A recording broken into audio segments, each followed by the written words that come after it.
সারা দেশের বাজারে চলমান সংকটের মধ্যে সয়াবিন তেলের দাম বাড়ানোর ঘোষণা দিল সরকার। বোতলজাত ও খোলা সয়াবিন তেলের দাম প্রতি লিটার ৮ টাকা বাড়ানো হয়েছে।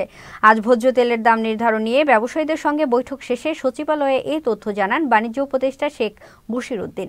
তিনি জানান, বোতলজাত সয়াবিন তেল প্রতি লিটার ৮ টাকা বাড়িয়ে ১৭৫ টাকা নির্ধারণ করা হয়েছে। অন্যদিকে খোলা সয়াবিন তেল প্রতি লিটার ৮ টাকা বাড়িয়ে ১৫৭ টাকা করা হয়েছে। নতুন এ দাম আজ থেকেই কার্যকর হবে বলে জানান তিনি।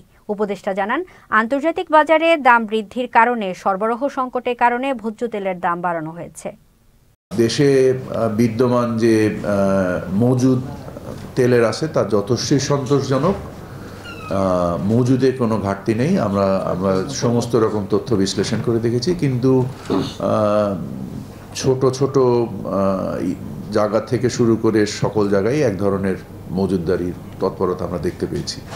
তো সেগুলোকে আমরা ভোক্তা অধিকারের মাধ্যম থেকে শুরু করে এবং সর্বোপরি বাস্তবধর্মী সমস্যা সমাধান করার জন্য আমরা এই মূল্যটাকে যৌক্তিক পর্যায়ে কতটুকু বাড়িয়ে নিলে ইন্ডাস্ট্রির সাথে নেগোশিয়েট করে আমরা ইন্টেন্সিভ নেগোসিয়েশন করেছি এবং এই নেগোসিয়েশনের পরে আমরা একটা মূল্য স্থির করেছি। X bond, in bond value এবং হচ্ছে আপনার এলসির ভ্যালু, গত এক মাসে যে এলসি খোলা হয়েছে তার ভ্যালু, এই তিনটার অ্যাভারেজের মাধ্যমেই এই ভ্যালুটাতে আসা হয়।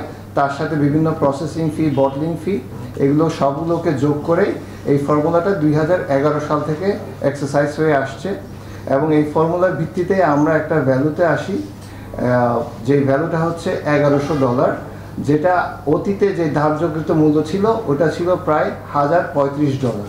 তার মানে আমরা প্রায় $65 আমাদের অ্যাডজাস্ট করতে হয়েছে, যার ফলে যে দামটা ছিল আগে লিটারে 167 টাকা, সেটাকে আমরা এখন আপনার 175 টাকা লিটার হিসাবে, এমআরপি হিসাবে আমরা ধার্য করেছি। তার মানে 8 টাকা লিটারে বেড়েছে।